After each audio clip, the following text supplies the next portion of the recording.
Hi, welcome back to the TT Wine Explorer podcast. I'm Tania Tomaszewska. Today's episode takes us back to the Okanagan Valley in the southern interior of British Columbia, Canada. We've been to the Okanagan a few times during earlier episodes, for example, speaking with winemaker Grant Stanley in episode 5 about making Pinot Noir on the edge of the world's wine-growing map, and with Ian McDonald, founder of Liquidity Wines, in episode 7 about building a brand and creating a world-class wine destination.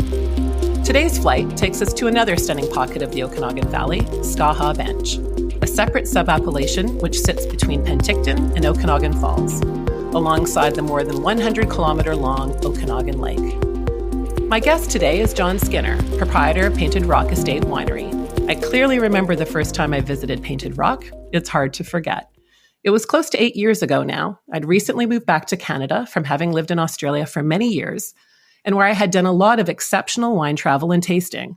If you've been to Australia, you know how well they do wine tourism there. So this was my first time back to the Okanagan as a wine tasting adult, and Painted Rock was one of the standout stops during that visit. It has a spectacular position high on Skaha Bluffs, a sleek, airy, and modern tasting room, and jaw-dropping views across massive Okanagan Lake. Their wine resonated with me from the very first sip. In my mind, Painted Rock was kicking goals, and it made me excited about the potential British Columbia as a wine travel destination and a place where premium wine can be made. Okay, so I was not the only one thinking of this because Painted Rock has become known in particular for its reds made from Bordeaux varieties and Syrah grown on their estate vineyards. Selections which have caught the attention of renowned international wine critics such as Jancis Robinson and the late Stephen Spurrier, both of whom visited Okanagan Valley. Such international attention has been attracted, in large part, as a result of Painted Rock and fellow BC wineries forming a strong local force to get our wine out onto the global wine map. Since that first visit to Painted Rock, I've been back countless times, on my own, with friends, taking visitors, leading private tours. When I observe people's reaction during their first visit there, I recognize it because it was mine. An added bonus was that almost always John was on site, pouring wine, engaging with everyone coming through, telling the Painted Rock story and where his family wanted to take their wines. There was also often an opportunity to jump into an ATV with John to zoom around to get close to look at their vines. And so, during these past few weeks, when many in my circles have been discussing the acute challenges being faced by our local wine producers here right now, and trying to get our heads around where this industry can or should go from here, I thought of John as one of the Valley's pioneers to share his observations now as we look in the rearview mirror to consider where we've come from and to look ahead at the same time to see where we're going. Oh, and I saw John on the news just last week on wine-related matters too. I hope that you enjoy my discussion with John Skinner today. Let's fly.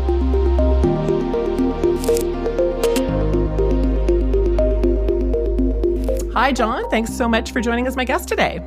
Tania, I'm honored to be here. Thank you so much. So, thank you. So during today's episode, we'll discuss a few of the major current challenges being faced by our wine industry, many of which are very, very acute. But before we dive into that discussion, I'd love for you to provide a bit of context around the founding of Painted Rock, which opened in 2009.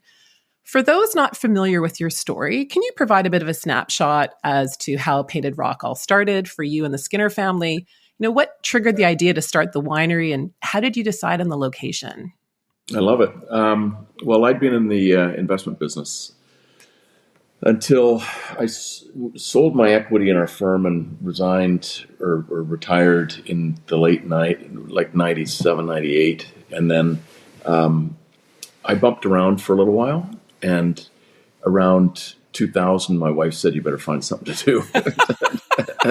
And I was too young to, I had a lot of energy, but I didn't want to do what I had done, and I wanted to employ my capital in a constructive way.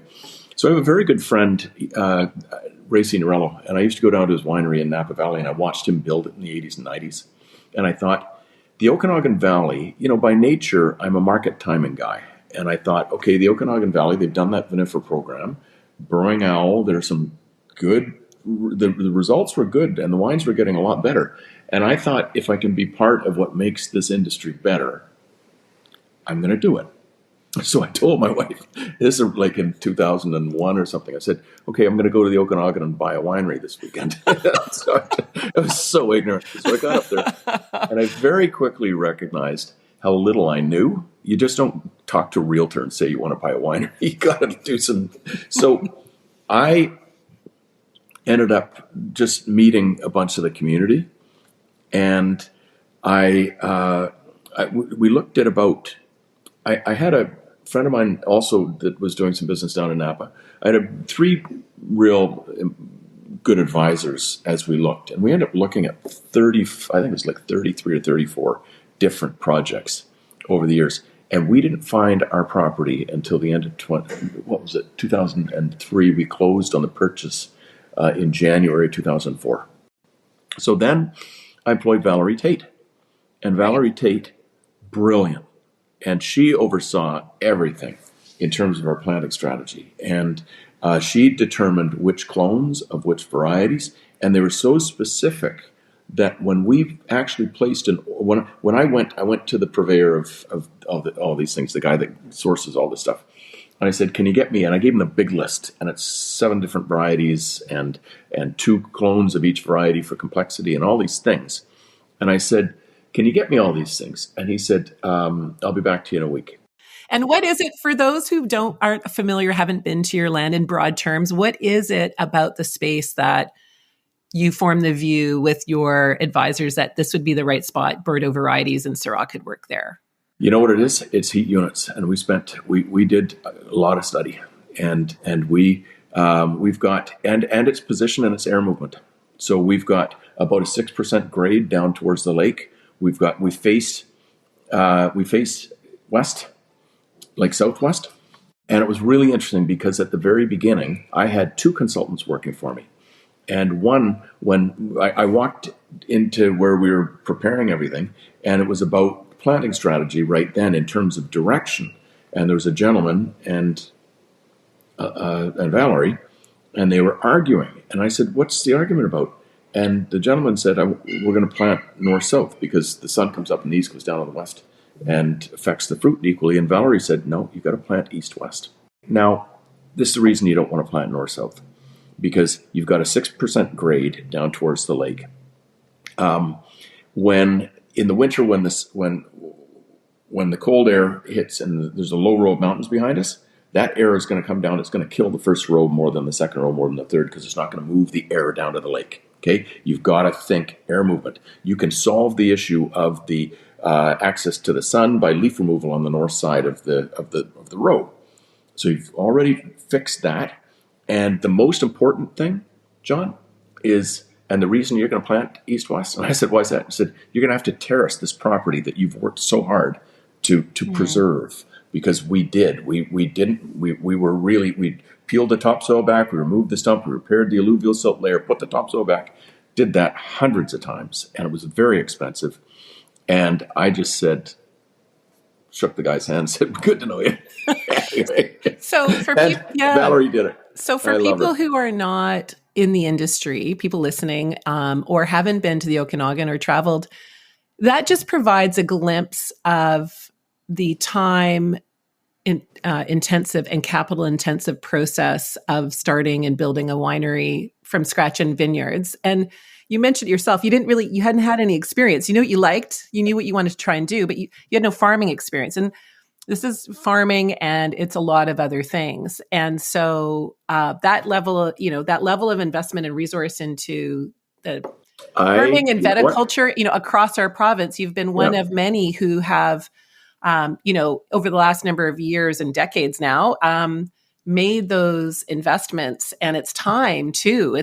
This doesn't happen overnight. And I think that often until you get up to the land and hear about it and learn about the process, we don't know that. And so, I'll get back to the challenges of growing in a minute while we talk about some of the issues at hand right now. But I think that set up the things for the next part of the discussion I'd like to get to is taking the news of what we could do in the Okanagan, onto the world stage and outside of BC. So You've been, and Painted Rock and other wineries have been really part of that, early adopters of leading initiatives to get our wines outside the province so other people could learn and hear and taste what we can do.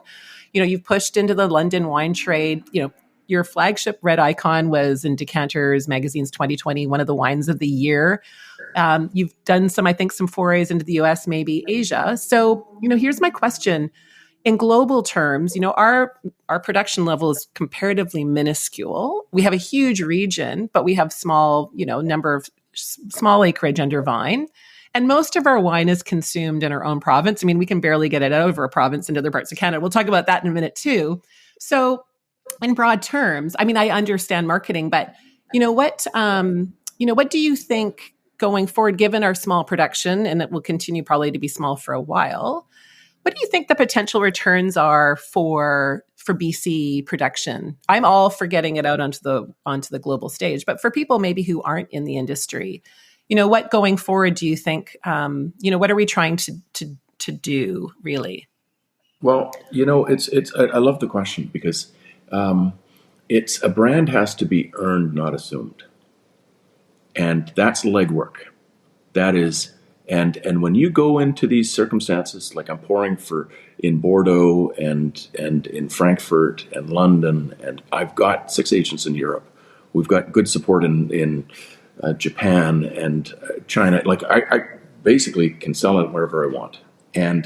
But I've developed these relationships where it isn't really a big money-making venture. It's a brand building initiative. I want and for quite a number of years, I was president of the Okanagan Wine Initiative, and it's like 9 export-oriented wineries that think, and our mandate was, don't market your brand, market the Okanagan, market Canada, British Columbia, and then the Okanagan. That's who we are. So let's go and win business together, and that's the philosophy. And so I convinced some of our partners to join the initiative, because I offered to introduce I've been going to Provine for quite a number of years, and I've got really good agents in Europe.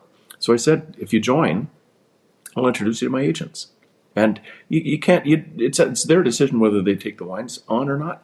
But I always thought, I want to go into a restaurant in, lovely city in Europe, and see a page that says Okanagan. Doesn't have to be Painted Rock. I don't care about that. I want to see some, see Cedar Creek and see some really Checkmate, Martin Lane and Poplar Grove, and let's see that. Like, to me, that was always my goal. And right at the very beginning, a very dear friend of mine, Jim Stewart, introduced me to a Chinese contact, and we got our wines into China right away.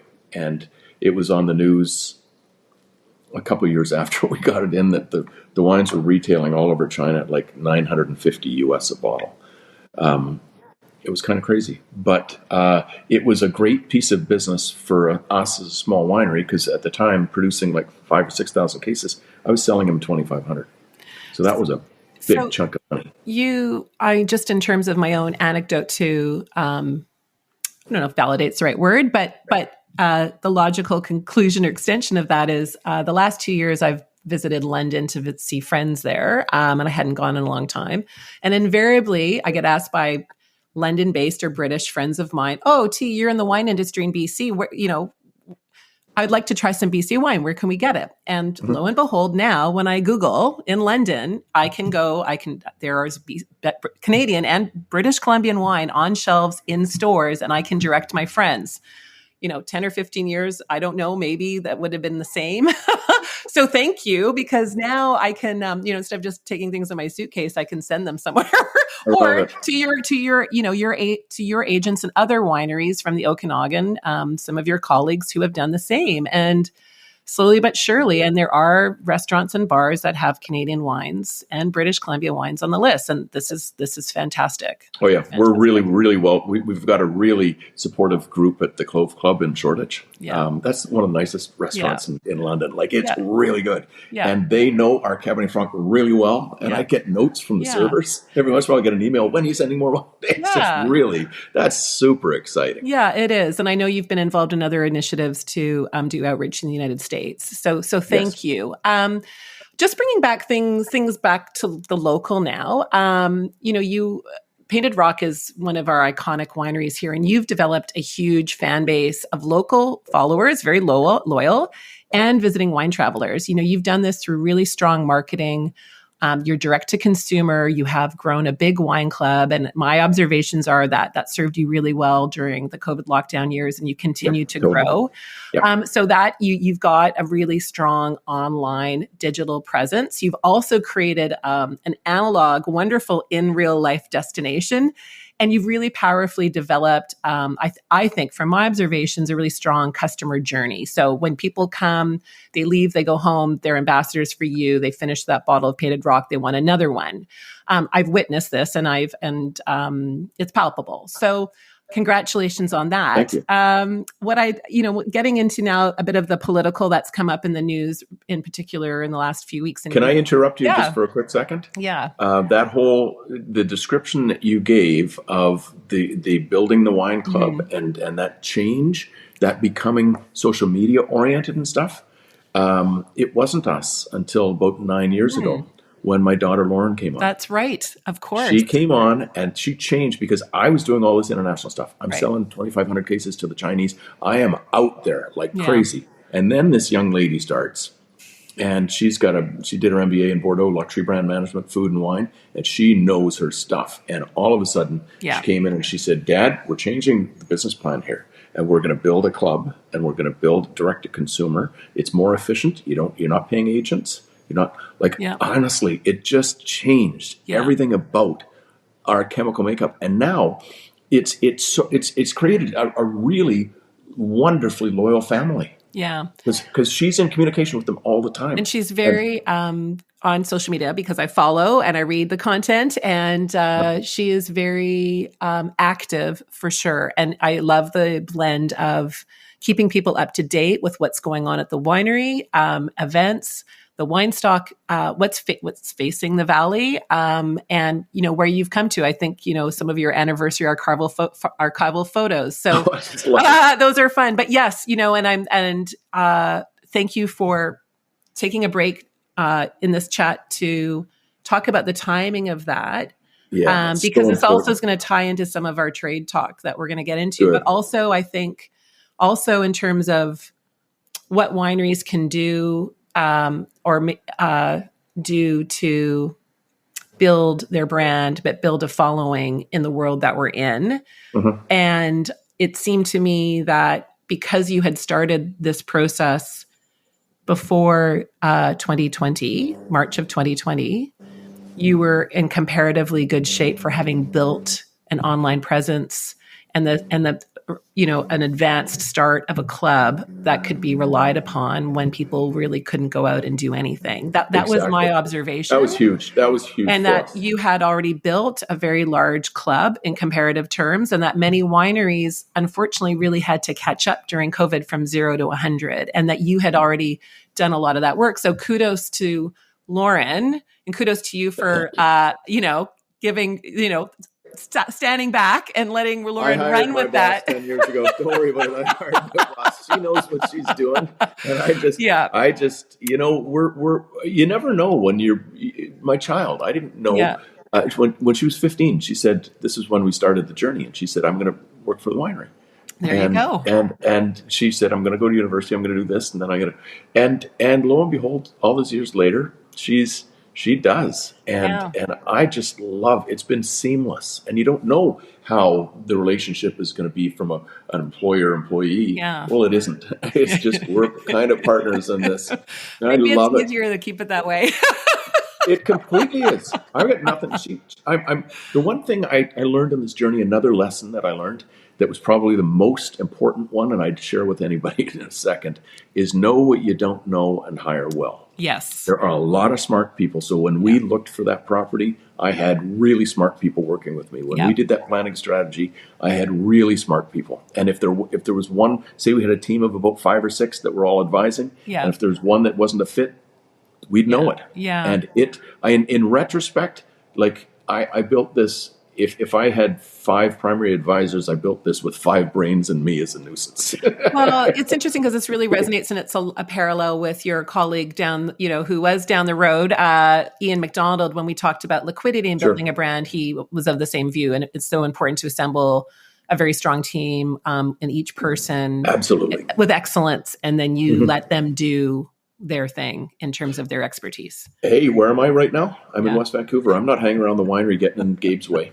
We really try to empower our team and give them the respect, and we have exceptional confidence in everybody that works for us, and it improves your efficiencies. It improves when people are powered by passion. It's far more progressive. If I was on their case about doing things, and you don't have that loyalty and pride, and that is the greatest thing you can do for your team, is to instill that and foster it and bolster it. And I think also, really as a founder, though, in my observations, you, and again, just mentioning Ian because you know him and he was down the road, but he also was on site a lot like you were on site. And I think that for many people, it's fantastic for people to have that connection as part of the getting to know the brand and connecting with the brand. And so when they leave, they feel that they've been part of the story, the people who've started and their vision. So I guess taking this to the customer journey question and the wine clubs, this is all kind of coalescing into my next question, which is something relating to what's come up in the news the last couple of weeks and Alberta. So I don't know, I haven't looked at your wine club list, but I expect that probably you have a lot of followers and a loyal fan base who are based in Alberta, and as many wineries in British Columbia do. And there's been a contentious issue in the last couple of weeks in particular. I mean, it's been on and off, but this involves BC wineries when they deliver their wine directly to consumers in Alberta. The Alberta regulator recently basically wants to stop that. Basically say, no, you cannot ship your wines directly to people in our province. So for people listening who have heard a little bit in the news about this, stoush is not the right word, issue. Can you just give a bit of a snapshot? I mean, I'm going to speak with Mark Hicken about the broader history of the trade issues, but in terms of the last few weeks, like what has instigated this in the news? What's happening right now? It's interesting. The AGLC used the wine industry in British Columbia as they kind of came at us. I think it was 2016, and that was at the time when it was highly political. And it wasn't the AGLC doing it. It was the Alberta government, or however they wanted to do it. But they came after us. It was on the pipeline politics. It was the pipeline thing. Yeah. So this was highly political, and so this was before Lauren was really that active with us. So we didn't have that big wine club. So none of these things kind of came into play. But this time around, there's no specific political thing that I've been able to, and I talked with Al Hudak and a lot of really influential, knowledgeable people, and haven't been able to figure out politically what the angle is here. But in 2019, the feds basically allow for the interprovincial transfer of wine. That's allowed now. We got a letter a couple of weeks ago, two and a half weeks ago, I guess, from the AGLC saying that they've come to know that, however they figured it out, that it was a very aggressive letter, and with big block letters and things. And they said that we ship direct to consumers in Alberta, and they want us to stop that. What they're going to do is, we have an agent, or had an agent in Alberta, and we would send wine. You have to send the wine to their holding facility, the AGLC's holding facility, for their agent, and then the agent would distribute it to to restaurants and to wine stores. liquor stores. They said, if you don't stop this and notify us that you're going to stop the direct to consumer, we're going to disallow you to send your wines. We have a very good sized wine club. It probably, I would say, maybe we sell 50 or 60% of our wines to our wine club, and probably 5 to 10% of that club are in Alberta. And I just love these guys. You know what? Half of them have places in the Okanagan, or they're regular visitors or whatever. And my simple point here is these are prohibition laws that they're trying to play on. And my nature is solution oriented. Instead of being confrontational, let's sit down at a table and find out what it is. I know what you want. You don't want to be losing the taxes. Let's figure out a flat tax. Do you know that 48 of the 50 states in the United States have this agreement, where you can ship wine anywhere in the United States? You just remit a flat tax. It's like $2.75 a bottle or something. And dear Alberta, I'm happy to do that. Why don't we just simplify it? And then, because the reality is they're suggesting that we adhere to kind of a business model of the 1990s, where we will ship it to this central such and such, and then they'll distribute it, and then all this kind of stuff. No, you know what? This is 2024. Let's point, click, and buy, and let's us do the shipping, and you will just be getting money from me all the time. And I'm really happy to do that. And then we can be respectful, and I'm a Canadian before I'm a British Columbian. I love Canada, and I'm proud of it. And I really wish that they would put this aside and allow it, just come to the table. Let's make this deal and let's put it behind us. Let's celebrate the fact that the wines are getting better. Our communities are getting better. I want I want the Alberta residents to be able to get it at the same price the British Columbia residents at. And if you're a wine club member, you get a discount. So it's even better. Yeah, no, it seems, we can spend an hour on this, and I probably will be in another episode. Sure, but the thing is that, in the 1800s, when the BNA Act was developed and our federalist system was set up, and then we had our Constitution in the late 1900s, there wasn't a digital marketplace. There wasn't the seamless transport across borders for being to transact in this digital space. To support products that we make within our own federation. So I hear you, and I'm not a tax policy person or expert, but it seems to me that if it's about making sure that the appropriate and relevant taxes are remitted somehow, there must be a way. There must be a way to devise this. I'm not that person in the think tank, but there must be. It needn't be a complicated issue. No, it should be a simple one, and it should be a constructive one where we get together. We come to an agreement, shake hands, and say, that wasn't hard. Let's just do it. And just have, Manitoba did it, Saskatchewan, Nova Scotia, we're getting there. Well, you mentioned prohibition and alcohol beverages, and it's political. There's been a lot of politicization since, pre-prohibition. So as you mentioned, we're still living with the legacy of that, and hopefully we will be able to loosen the fetters soon. So thank you for your initiatives in that. I appreciate your candor and being able to have a laugh during what I know are very, very hard times. So we might just go to another, one of the other acute challenges facing our producers now in British Columbia. 2024 has been off for many to a brutal start between these letters coming from Alberta and also the weather. So for people who aren't aware, there were some days of exceedingly cold weather in January in the Okanagan Valley, lengthy periods of time below minus 23, 24, 27 degrees, similar to last year, December of the year before, which also was devastating for the crops. And I understand that, until March, it won't be definitive as to the extent of damage because of this cold. But unfortunately, right now, expectations are that there's probably been extensive damage. So brutal. Are you able to share now with us a little bit about what you think it looks like in your neck of the woods? Yeah. I know there's a lot of regionality and diversity up and down our valley, but where you're sitting, what expectations are? Yeah. In 2022, in early December, it's like December 9th to 12th or something, we had that cold snap. And very fortunately, we weren't affected. And so 2023 crop was just fine. We didn't lose buds, and it was just fine.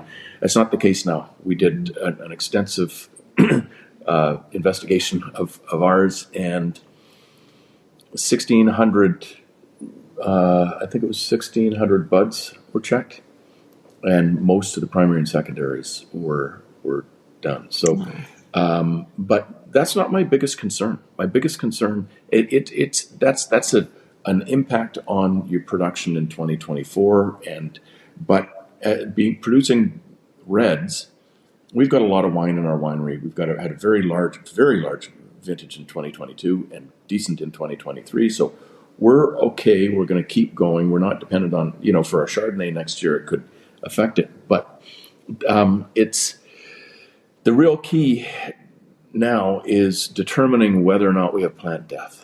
Because you can have, and so what we're doing now is, I was on a really good call several days ago with the University of Washington, and they're real leaders, and so we were quite a bit cooler than it was down in Washington State.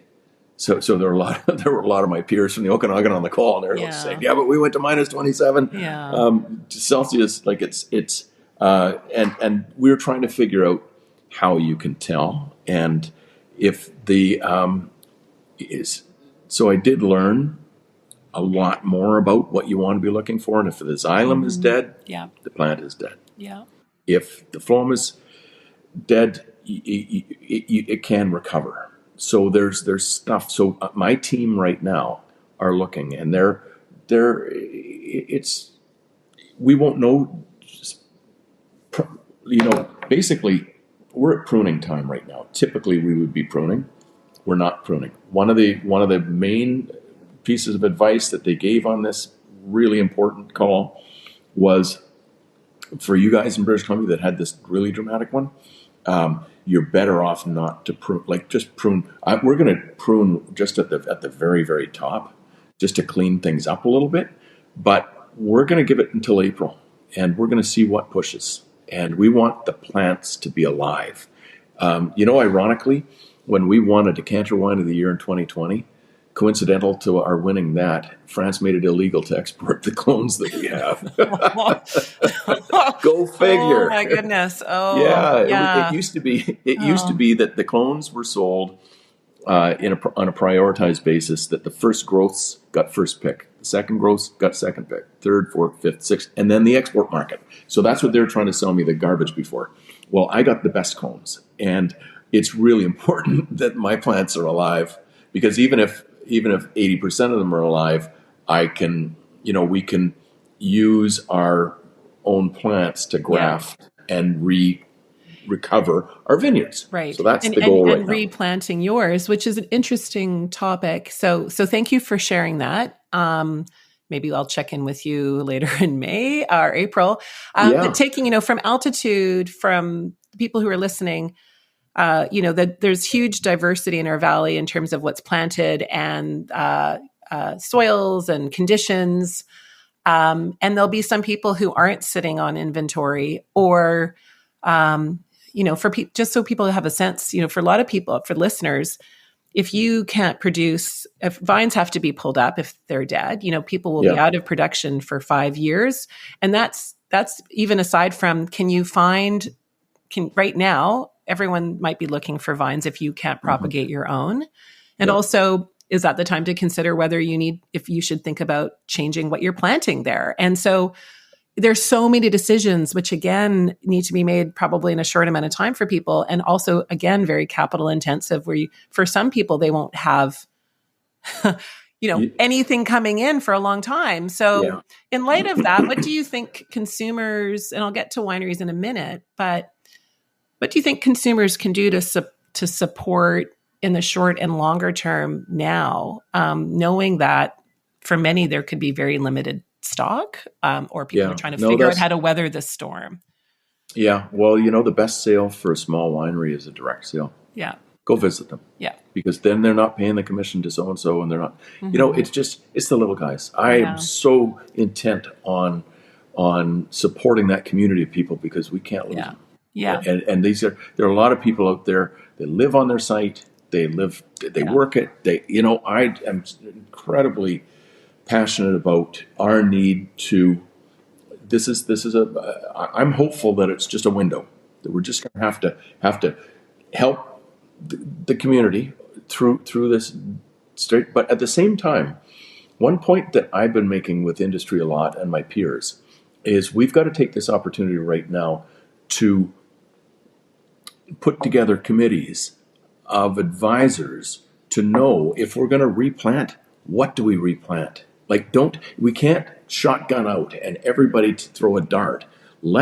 So I'm working a lot right now on calls with my peers, trying to put together that group. And I had a really, really intense call yesterday with some scientists that want to be involved and they want to help us. There are certain things you can do to help your plants recover, which is it's not so much a thing we would be doing in the spring. It's something you do in the fall that will help set your plants up to be able to weather cold events. So that's really cool. But we need, as a community, to start having collective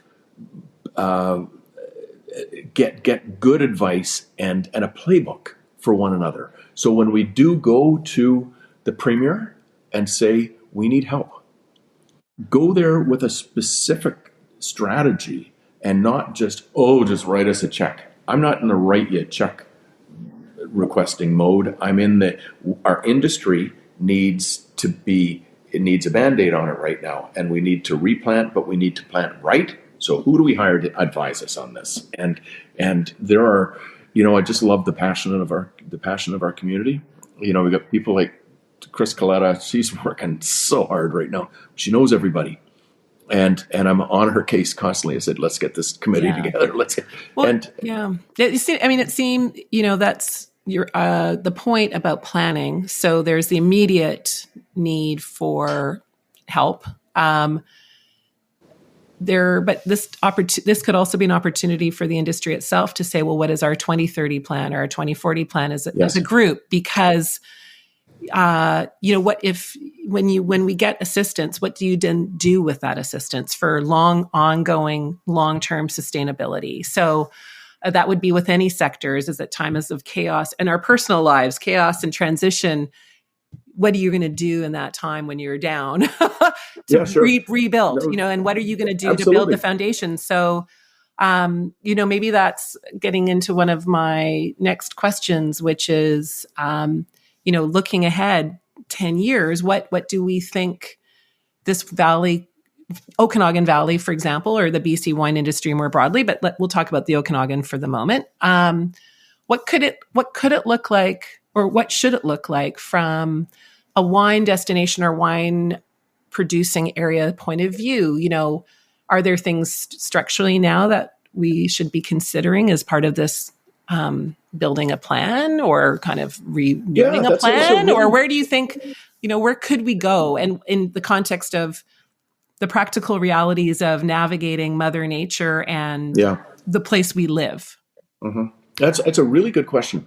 What this will have done is it's going to have, we expanded when I started, there were 50 wineries, and then there were like 150, and then now there's 240 in the Okanagan and 300 some odd in British Columbia. I would venture to guess that there are going to be fewer wineries in the next few years. And that's sometimes, it's a chart. I'm a chart guy. And I think that we grew too fast, and there's going to be, that's a natural thing. But some of the properties that were planted probably shouldn't have been planted. I think what's going to happen is we're going to dial it down and know, okay, these are the specific greatest likelihood. Some of the others, maybe if you want to keep trying them, you want to plant Riesling or you want to plant something that's going to have a higher degree of likelihood of success or survival. But I think it's going to refine us and get us to really dial in what we have planted. I think there's a fair amount of opinion that Syrah's been really badly hurt, and that it may not, our Syrah was not that badly hurt. I don't know about this year though. It was severely hurt down in Oliver last year in the 2023 vintage. So I think I am the eternal optimist. I think we're just going to get better from this. I think that the world kind of know us now, and when Jancis Robinson did an article on Painted Rock and our relationship with the Land Sutra a few years ago. And when that article came out, a couple days later, I got a call from Isaac Asimov's son. He writes for the New York Times. And he said, "Why haven't I heard of this Okanagan? Send me some wine." So I sent him some wine. We're just north. We're just north of your border. I know. But you know what? This is the New York Times. But they know us now. And it's, you know what? You just got to keep going. And I think it's I love the industry. Like it's just been I couldn't have picked a better time to get in, and we've been spectacularly well supported by our province. If I leave this if I retire from this at one point, if there's any legacy thing, it's have grown the brand, and I want and that whole thing of earning it, man. If I can get our wines into Ontario, that would be my biggest. Because then look at how we grow our market. It'd be fantastic. Like it'd just be a game changer if we could do that. And reciprocity, it would be really good for the Ontario wine industry, because I don't think a lot of British Columbians are buying. Well, they can buy it directly. I don't think a lot are, just because it wasn't reciprocated. So these are conversations. In my international travels, I've been going to Canada House now for many years now, and I've got to know most of the major players in Ontario, and I think the world of these guys. I love their wines. They're different than ours. Yeah.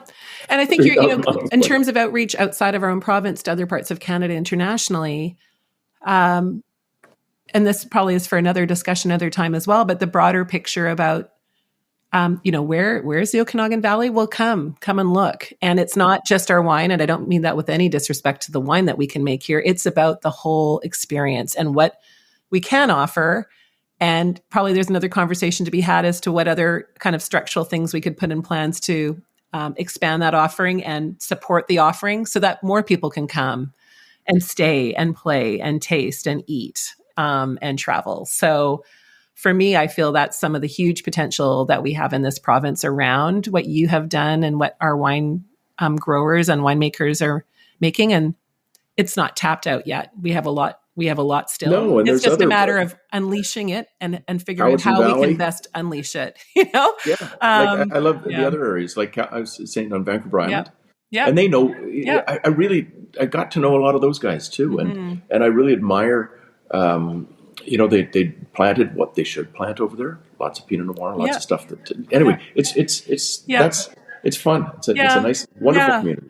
I'd like to thank you in a moment, but before that, I specifically thank you for mentioning the small wineries, because I think many people out there may be of the view or assumption that our winery business here, our industry, is composed predominantly by large players.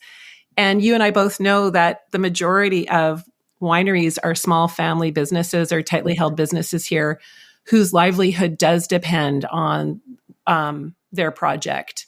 And yes, farming and Mother Nature can be fraught with risk, but they do need support. And then they will also be looking at their plans about how they can weather the storm. So I'd like to thank you for mentioning that specifically. No, thank you. This opportunity, because you know what? When I first got in the industry, it was pretty funny, because all of a sudden there's some, I had a little bit of bad feedback from some people, and they said, "Oh, these guys with all this money are coming in."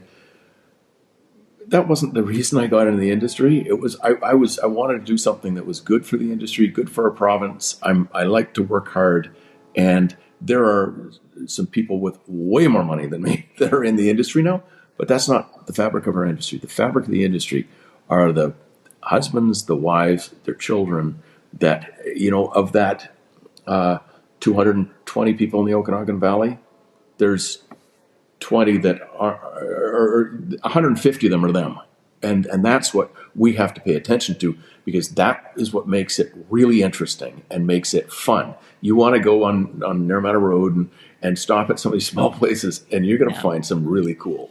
Well, I also, for me personally, I love the fact that we have the diversity of experiences and the different sizes of players. And so thank you for those comments, and also for you for all of the work and your passion and everything that you have invested in, I guess, in literal terms, but in your own passion and personal time into this industry, because resources being applied to take the word outside and to support the entire industry. I mean, there is the metaphor about what all tides raising all boats. I believe that. I see it. Mm-hmm. And, team. And so thank you. Thank you for making the time today during what I know is a very challenging. Thank you for all your contributions to the industry and your ongoing efforts to help people see this particularly acute time through. And, I'd love the next time we get together, we can maybe do it and clink some of glasses, maybe some Painted Rock, or I'll bring some wine. I'd love it. Honestly, I just want to say there's a very fine line between passion and desperation. It always keeps you on your edge. That's a good thing. Variety variety. It does. I've thoroughly enjoyed this, Tania. Thank you very much. Thank you so much. Thank you so much.